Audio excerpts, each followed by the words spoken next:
생명이 되소서. 죄악의 줄 인생을 심히 불쌍히 여기사 주 천국의 영광 버리고 이 세상에 오셨네. 오 사랑의 구주님, 내 마음 곧 엽니다. 곧 뜨셔서 나와 함께 계셔 내 생명이 되소서. 홍포를 입은 구주는 가시면류관 쓰시고 저 십자가 높이 달리사 그 아픔을 참았네. 오 사랑의 구주님, 내 마음 곧 엽니다. 곧 뜨셔서 나와 함께 계셔 내 생명이 되소서. 미련한 이내 인생은 주의 공로를 모르고 그 뜨거운 사막 가운데 늘 헤매고 다녔네. 오 사랑의 구주님, 내 마음 곧 엽니다. 곧 뜨셔서 나와 함께 계셔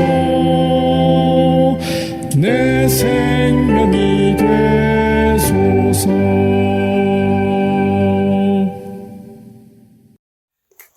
하늘에 계셔서 더욱 영광스러운 아버지, 이 시간 저희들을 불러주시고 머리 숙여 기도드릴 수 있는 특권을 주셔서 감사합니다. 메마른 사막과 거칠은 광야 같은 이 세상에 저희들 홀로 두지 아니하시고 지금까지 지켜주신 은혜 감사드립니다. 하나님을 의지하는 저희들의 삶이 하나님이 채워주시는 은혜로 만족함을 얻는 복된 삶이 되도록 인도하여 주시옵소서. 우리의 연약한 심령으로 인하여 세상 모든 걱정과 근심이 떠나지 않는 우리의 현실 속에 성령 하나님 들어오셔서 저희로 하여금 성령 하나님 인도하심에 옳은 길로 가게 하여 주시옵소서. 정말 우리가 이제는 하나님이 주시는 사랑과 은혜로 온 마음을 다해 예배에 집중하고 온전히 살아계신 하나님을 만나게 하여 주시옵소서. 하나님 은혜 속에 살아온 저희들이 이 시간도 하나님을 간절히 사모하는 심령으로 예배드리오니 찬양과 영광을 받아 주시옵소서. 이 시간 특별히 주께서 특별히 구분하여 주신 이 안식일에 우리의 몸과 마음을 더욱더 진지하고 경건한 마음으로 맞이할 수 있도록 죄에서 우리를 구원하여 주신 주 예수 그리스도의 이름으로 기도드립니다. 아멘.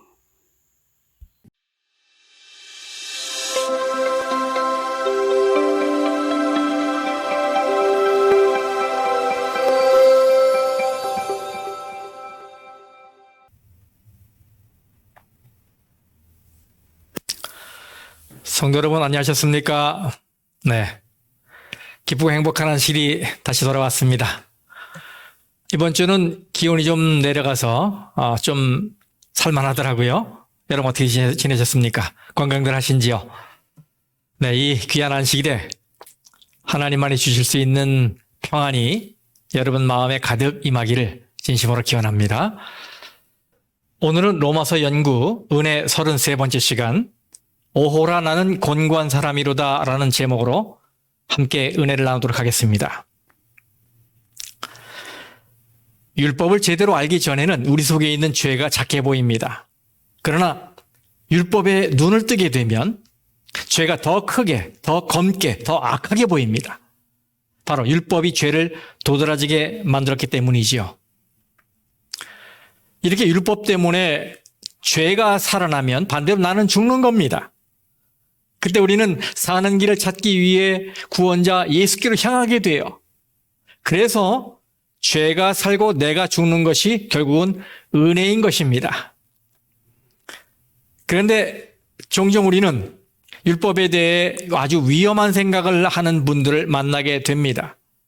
복음 때문에 율법에서 해방되었다고 하니까 이제는 율법이 필요 없게 된 것으로, 혹은 이제는 어떤 죄를 지어도 율법의 존재에 대해 부담을 느낄 필요가 없게 된 것으로 오해하는 분들이 있어요. 그러나 이것은 아주 잘못된 생각이지요. 왜냐하면 우리가 그리스도 때문에 율법에서 벗어났다고 하는 건 율법의 정죄, 그리고 그가 내린 사형 선고를 피할 수 있게 되었다는 의미이고요. 또 율법을 지킴으로가 아니라 그리스도를 믿음으로 구원을 얻게 되었다는 의미이기 때문입니다. 이걸 잘 구분하셔야 돼요. 이것은 우리가 율법을 안 지켜도 된다거나 지킬 필요가 없다는 말이 아닙니다. 하나님의 법에는 아무 잘못이 없어요. 은혜의 복음을 가지고 오신 예수님이 율법 준수를 강조하신 말씀으로도 알 수 있습니다. 요한복음 14장 21절, 나의 계명을 지키는 자라야 나를 사랑하는 자니 나를 사랑하는 자는 내 아버지께 사랑을 받을 것이요 나도 그를 사랑하여 그에게 나를 나타내리라. 주님 사랑과 율법 준수를 동일시하셨어요.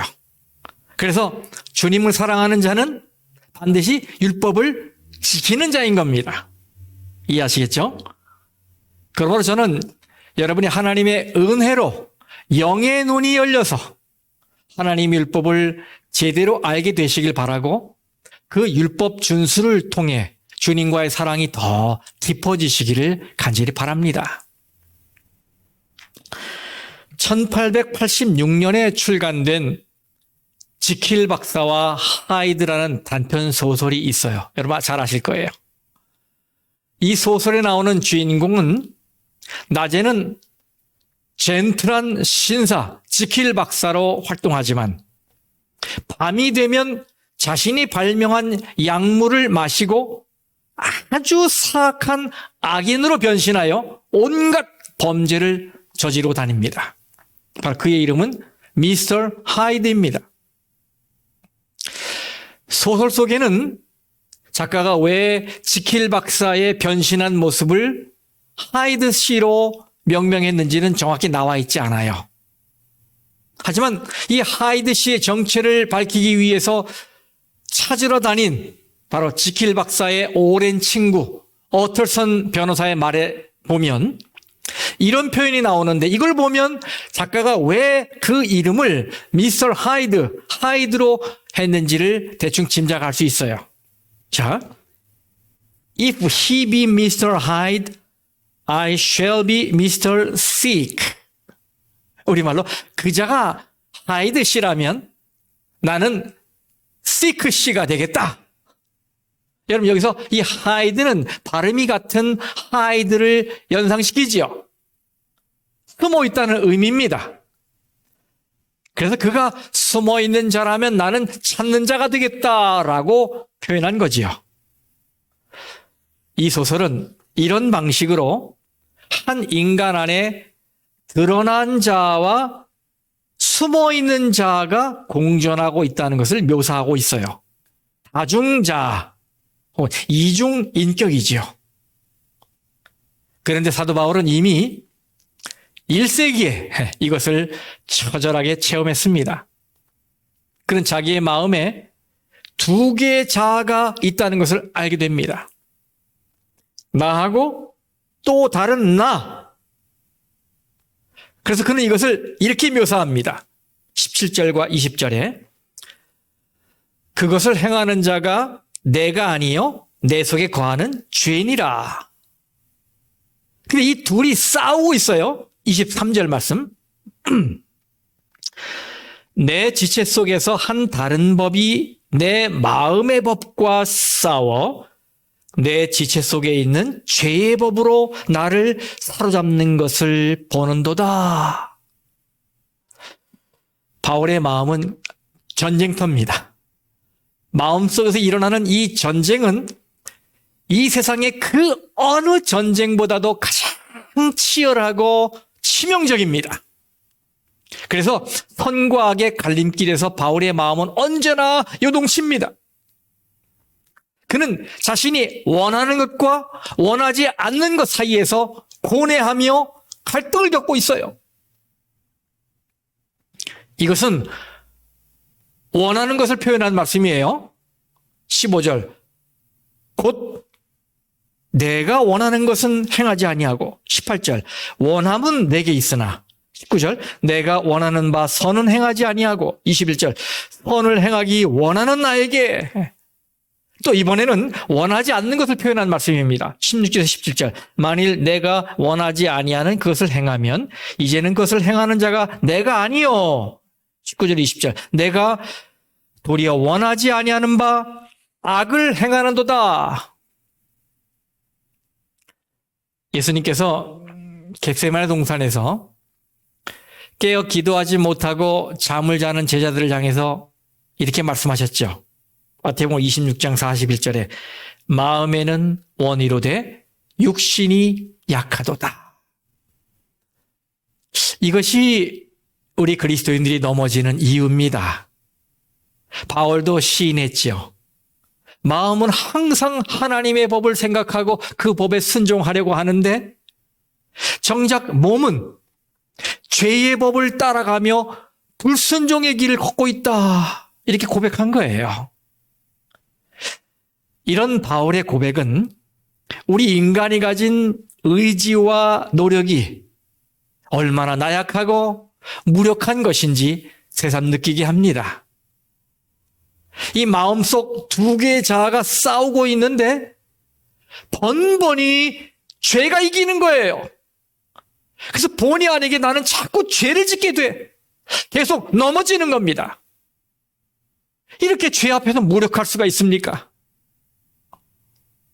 바울은 자기 안에 이런 투쟁을 느끼면서 괴로워했어요. 그러다 결국 그는 자기가 구원받은 사람이 아닐지도 모른다는 이런 절망감에 빠질 정도가 돼버려요. 그래서 14절에서 그가 기막힌 탄식을 합니다. 14절. 우리가 율법은 신령한 줄 알거니와 나는 육신에 속하여 죄 아래에 팔렸도다. 여러분, 팔리는 건 종밖에 없어요. 그렇죠? 바울은 자신이 죄에게 묶여 있다는 사실을 깨달았어요. 그러니 아무리 신령한 것을 줘도 그것을 죄로 바꿔내는 일에 선수가 돼버린 거예요. 자, 15절. 내가 행하는 것을 내가 알지 못하노니 곧 내가 원하는 것은 행하지 아니하고 도리어 미워하는 것을 행함이라. 바울은 자기 자신을 생각할 때 사실 꽤 괜찮은 사람인 줄 알았어요. 그런데 이 하나님의 율법을 통해서 자기 속을 들여다보니까 악취를 풍기는 죄의 쓰레기가 가득한 거예요. 이사야는 우리가 내세우는 의의를 이렇게 정의 내렸죠. 이사야서 64장에 무릇 우리는 다 부정한 자 같아서 우리의 의의는 뭐라고요? 다 더러운 옷 같으며, 예, 우리 의의는 다 더러운 옷이에요. 여기 이 더러운 옷을 영어 성경에는 filthy rags라고 번역되어 있어요. 바로 냄새나는 더러운 걸레라는 말이에요. 인간이 가지고 있는, 그리고 인간이 내세우고 있는 이 최선의 것이 이 모양인 겁니다. 냄새나는 더러운 걸레. 그래서 바울은 알게 됩니다. 무엇을요? 18절에 내 속, 곧 내 육신에 선한 것이 거하지 아니하는 줄을 아노니 원함은 내게 있으나 선을 행하는 것은 없노라. 여러분, 바울은 이렇게 말하지 않았지요. 나는 그래도 적어도 한 30%는 희망적이다. 나는 내가 그렇게까지 나쁜 사람이라고는 생각하지 않는다. 이렇게 말하지 않았어요. 여러분, 그가 말한 게 뭐예요? 내 본성 안에는 선한 것이 하나도 존재하지 않는다. 사람들이 볼 때는 경건해 보이고 정직해 보이고 믿음 깊은 사람처럼 보이지만 중심을 들여다보시는 하나님이 보실 때는 세상에 이런 철면피가 따로 없고 이런 위선자가 따로 없고 이런 쓰레기가 따로 없는 거예요. 이렇게 바울은 자신이 하나님의 시선에서 그리고 율법의 시선에서 더럽고 추악한 죄인이라는 사실을 알게 됩니다. 그런데 그럼에도 불구하고 아무리 몸부림을 해보고 발버둥을 치며 노력해도 더 깊은 수렁에 빠질 뿐 자신을 구원할 방법이 없다는 사실을 절감하고는 이렇게 절망 섞인 탄식을 합니다. 24절에 오호라 나는 곤고한 사람이로다. 이 사망의 몸에서 누가 나를 건져내랴. 여러분, 여기 이 곤고한이라고 번역된 헬라어 단어 탈라이포로스는 신약 성경에 딱 2번 나옵니다. 이것은 전쟁에서 패배한 포로의 기진맥진한 탈진한 모습을 표현하는 용어예요. 죄와의 싸움은 1, 2년의 싸움이 아니라 온 생애를 걸친 싸움입니다. 그런데 그 싸움을 싸워야 하는 나 자신을 보니까 승리의 희망이 보이지 않는 거예요. 얼마나 힘 빠지는 상황입니까? 그 처지가 얼마나 비참하고 절망적입니까? 오호라 나는 곤고한 사람이로다. 이 같은 단어가 요한계시록 3장에 나와요. 17절 거기에 예수께서 라오디게아 교인들에게 하시는 말씀에 나와요. 여러분, 라오디게아 교인들이 누굽니까? 자기 자신은 풍족하여 부족한 것이 하나도 없다라고 말하는 자들이지요. 그런데 참된 증인이신 그리스도의 진단은 다릅니다. 너희의 문제는 너희가 너희 자신을 전혀 모르는다는 데 있다. 그럼 그들은 무엇을 모르고 있었던 것입니까? 자, 살펴보십시다. 요한계시록 3장 17절 말씀. 네가 말하기를 나는 부자라 부여하여 부족한 것이 없다 하나 네 곤고한 것과 가련한 것과 가난한 것과 눈먼 것과 벌거벗은 것을 알지 못하는도다. 여기 특별히 자신이 곤고한 것을 모르고 있다고 말씀하셨어요. 이것이 라오디게아 교인들의 문제입니다. 배터리가 완전히 방전되어 있는데도 그것을 알지 못하고 괜히 힘센 척하는 것입니다. 여러분, 베드로가 그랬죠. 그는 자신을 알지 못했어요. 예수님께서 쟤들에게 너희가 다 나를 버리리라 라고 말씀하셨을 때 그가 말했죠. 네, 주님, 다른 제자들에 대한 말씀이라면 맞습니다. 그렇지만 저에 대한 말씀이라면 틀리셨습니다. 전 주님을 따라 같이 죽을 겁니다. 베드로는 자기에게 그럴 능력이 있다고 생각했어요. 물론 그는 이 말을 그 당시에 진지하게 했겠지요. 문제는 자기 속에 그 결심을 이룰 만한 능력이 없다는 것을 알지 못했어요. 죄의 법이 자신을 지배하고 있다는 것을 알지 못했어요. 그래서 시험이 왔을 때 그는 한 번도 아니고 두 번도 아니고 세 번씩이나 그 주님을 부인했어요. 세 번째는 어떻게 했습니까? 저주와 맹세로 부인했어요. 최선을 다해 주님을 위하겠다고 했는데 그만 죄의 포로가 되어 쓰러진 거예요. 힘도 없는데 힘센 척 했으니 얼마나 비참합니까? 근데 여러분, 우리도 마찬가지 아니겠습니까? 내 힘으로는 할 수 없는 거예요.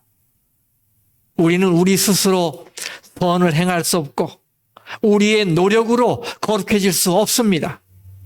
우리의 힘으로는 단 1%의 의도 만들어낼 수 없습니다. 그건 불가능합니다. 그게 우리의 한계예요. 우리가 이것을 모르면 바울의 고백에도 또 그가 한 감사에도 동참할 수가 없어요. 여기서 베드로의 경험을 다시 한번 생각해 보겠습니다. 성도 여러분, 여러분은 베드로를 어떤 사람으로 기억하고 계십니까? 칼을 휘둘러서 대제사장 말고의 귀를 자른 자로 기억하십니까? 예수님을 3번이나 부인한 자로? 큰 소리 친 지 얼마 안 돼서 36개 주랭랑을 쳐버린 제자로요? 그렇습니다. 그는 기도해야 할 시간에 꾸벅꾸벅 졸았던 자입니다. 그는 예수님을 변호해야 할 시간에 비겁하게 부인한 자입니다. 그는 예수님을 도와야 할 시간에 신랄하게 저주를 퍼부은 자입니다. 그는 머물러 있었어야 할 시간에 걸음아 날 살려라 하고 도망친 자입니다. 네, 그는 비겁자이고 변절자예요. 그러나 그는 다시 돌아와 회개한 사람이 되었습니다. 그리고 주를 위해 순교한 사람이 되었습니다. 여러분, 신약 성경의 기자들이 베드로에 대해서 기록할 때 그가 이런 죄를 지었다는 걸 어떻게 알았을까요? 과연 누가 그 기자들에게 베드로의 배신 행위에 대해서 그렇게 자세하게 귀뜸해 주었을까요? 그들이 어떻게 그 사건을 그렇게 소상히 알게 되었을까요? 마태는 과연 베드로가 갈릴리 사투리 때문에 한 여종의 의심을 받았다는 사실을 어떻게 알았을까요? 누가는 예수님께서 신문을 받으시던 중에 베드로를 향해 고개를 돌리시고 베드로를 바라보았다는 사실을 어떻게 알았을까요? 과연 그 누가 이 4명의 복음서 기자들에게 닭이 울고 베드로가 통곡했다는 사실을 얘기해 주었을까요? 물론 성령께서 하신 일이지요. 복음서 기자들이 성령의 감동을 받아 기록했으니까. 그래서 그 모든 팩트에 대해서, 사실에 대해서 알게 된 것이겠지요. 그러나 충분히 가능성 있는 추론을 하자면 저는 성경 기자들이 직접 베드로에게서 자신의 죄를 솔직하게 고백한 것을 들었기 때문에 그의 배신에 대해서, 그의 통곡에 대해서 그렇게 자세하게 알게 된 것이라고 생각합니다. 베드로는 기억하고 싶지 않은 자신의 치부를 드러내며 솔직하게 털어놓은 것이지요. 여보게들, 자녀들에게 할 말이 있네 그려. 그렇게 해서 그들은 모닥불이며 계집종이며 예수님의 시선 등에 대해 듣게 된 거예요. 그리고 예수님을 저주한 사실과 달기 울었다는 얘기도 듣게 된 거예요. 말하자면 베드로가 자수를 한 것입니다. 저는 그가 그렇게 했을 것이라고 확신하는 이유는 그가 예수님 앞에서 자신을 알게 되었기 때문이에요. 그는 갈릴리 해변 숯불가에서 예수님으로부터 가슴이 찔리는 도전을 받았어요. 네가 나를 사랑하느냐? 베드로는 이 질문을 4번이나 받았지요. 그때 그는 자신을 돌아봤어요. 그리고 자기는 한없이 부족한 사람이라는 것을 깨달았습니다. 그리고 그날 이후에 그는 예수님에게 받은 그 은혜에 대해 더 이상 비겁하게 살지 않기로 결심했어요. 더 이상 침묵하지 않기로 결심했어요. 그는 죽기를 각오하고 복음을 전했습니다. 그렇습니다, 성도 여러분. 일단 은혜의 손길에 붙잡히게 되면 마음이 정직해지는 거예요. 바울도 그리스도의 은혜 속에서 자신의 상태를 정직하게 보게 됩니다. 그래서 외친 것이 바로 이거예요. 오호라, 나는 곤고한 사람이로다. 이 사망의 몸에서 누가 나를 건져내랴. 이 탄식은 하나님이 주시는 은혜입니다.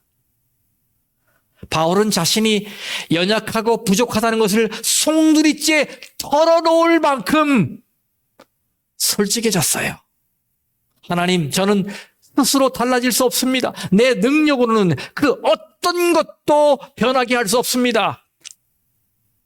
하나님께 두 손 들고 항복한 것입니다. 저는 바울의 이 고백이 참 반가워요. 왜냐하면 이 바울의 이야기는 바로 우리의 이야기이기 때문이에요. 우리 가운데 내적 고민, 내적 갈등 없이 이 세상을 살아가는 자가 있을까요? 아무리 기도를 많이 한 사람이라도, 아무리 말씀에 해박한 사람이라도, 아무리 신앙생활을 오래 한 사람이라도 마찬가지 아니겠습니까?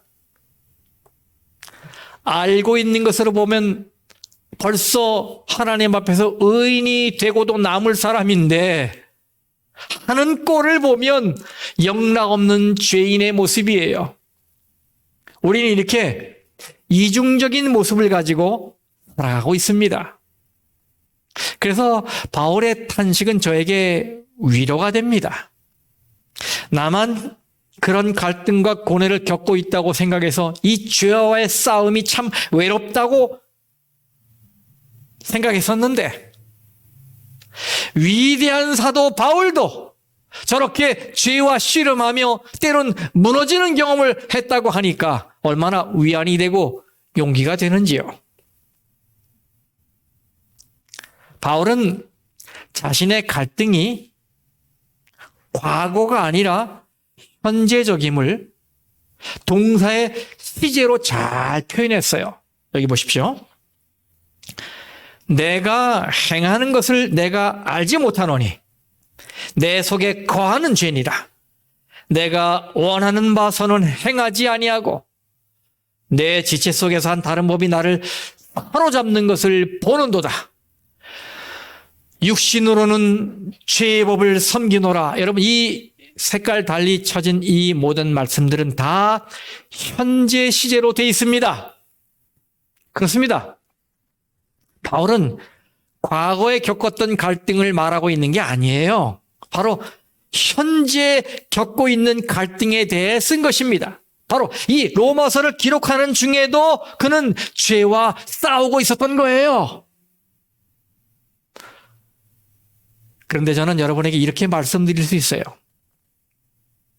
여러분이 사탄의 공격을 받고 있다면 그것은 여러분이 약하기 때문이 아니라 그만큼 강해질 수 있는 사람이기 때문이라는 것입니다. 어쩌면 사단은 오늘 여러분을 무너뜨림으로 내일 자신과 싸워야 할 신앙의 용사 하나를 줄이고 싶어 했는지 몰라요. 그러니 여러분, 생각을 달리하시고 낙심하지 마시고 용기를 가지시기 바랍니다. 바울은 자신이 던진 질문에 자신이 알아서 답을 하고 있습니다. 이 또한 얼마나 감사한 일인지 모르겠어요. 자, 25절 말씀 보겠습니다. 우리 주 예수 그리스도로 말미암아 하나님께 감사하리로다. 여러분, 오호라 나는 곤고한 사람이로다. 이 사망의 몸에서 누가 나를 건져내라 라고 말하자마자 뭐라고 그래요? 우리 주 예수 그리스도로 말미암아 하나님께 감사하리로다. 여러분, 이것은 마치 막 엉엉 울던 아이가 갑자기 히히우하고 웃는 것 같아요. 갑자기 감사하리로다 라며 기뻐하고 있어요. 이것은 우리에게 어떤 교훈을 주고 있습니까? 네, 이 그리스도인은 오호라 라고 탄식하는 자리에 오래 머무르지 말라는 거예요. 하나님의 자녀는 자기 안의 모습을 발견하고는 갈등하고 괴로워합니다. 그러나 그 고민의 자리에 너무 오래 머무르지 말고 속히 주님을 바라보라는 거예요. 주님을. 그렇습니다. 여기에 승리의 비결이 있어요. 원하지 않음에도 불구하고 넘어져 실망하는 우리에게 여전히 우리를 붙들어 일으키시는 예수님이 계십니다. 우리에게 우리의 상한 마음을 싸매고 눈물을 씻겨주시는 예수님이 계셔요. 우리에게 우리를 용서하시고 붙들어 주시고 실패를 딛고 일어서게 하시며 결국 이기게 하시는 예수님이 계십니다. 네, 우리의 좌절, 우리의 무력감에 대한 해답은 바로 예수 그리스도이십니다.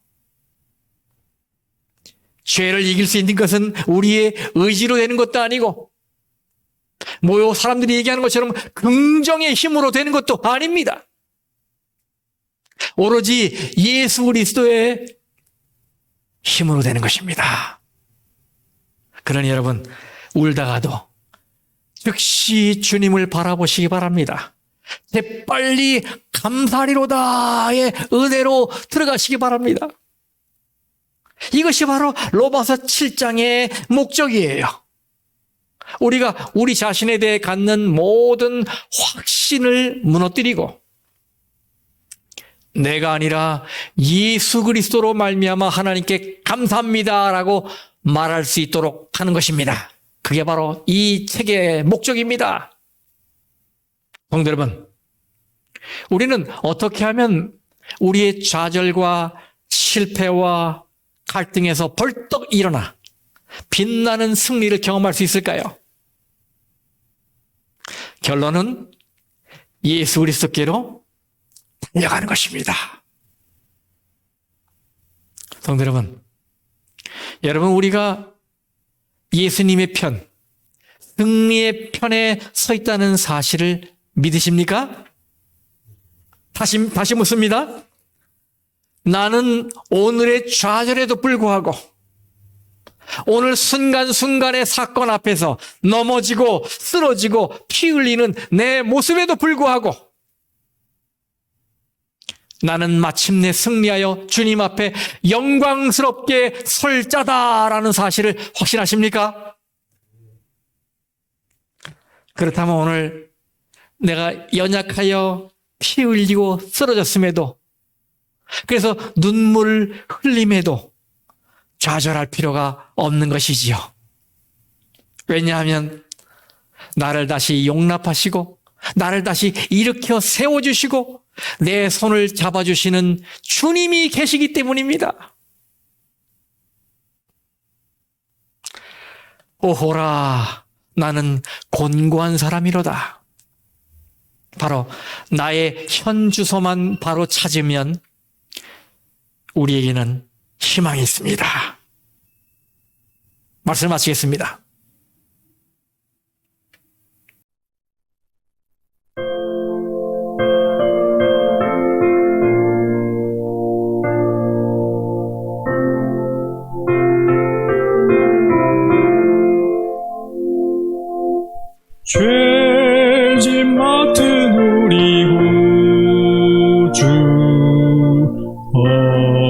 어찌 좋은 친구인지 걱정 근심 모든 것을 고한 사람 복 받네. 주께 굳지 않는 고로 복을 얻지 못하네. 사람들이 주님 앞에 어찌 아니고 하나. 시험 걱정 모든 괴로 없는 사람 누군가. 부질없이 낙심 말고 기도드려고 하세. 이런 진실하신 친구 찾아볼 수 있을까. 우리 약함하는 주께 어찌 아니고 하나. 근심되는 중한 짐을 아니 진자 누군가. 피난처는 구주 예수 기도드려고 하세. 세상 친구 멸시하고 너를 조롱하여도 예수 품에 편히 안겨 위로하심 받겠네.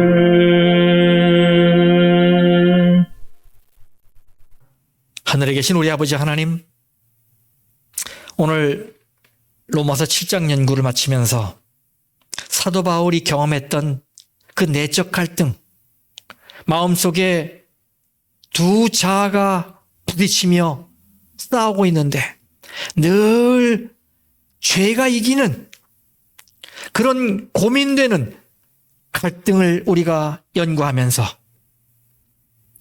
바로 우리의 모습이 아닌가라고 생각해 보았습니다.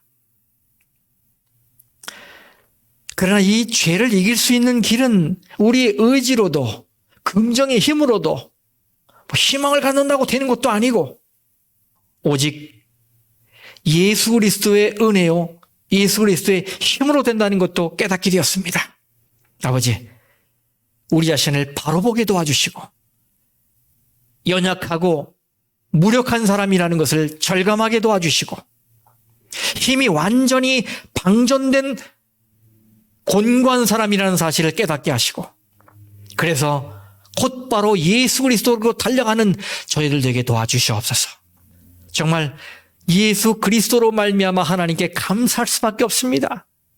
주님이 우리를 붙들어 주시고 이렇게 세워주시고 용기를 주심에 감사를 드립니다.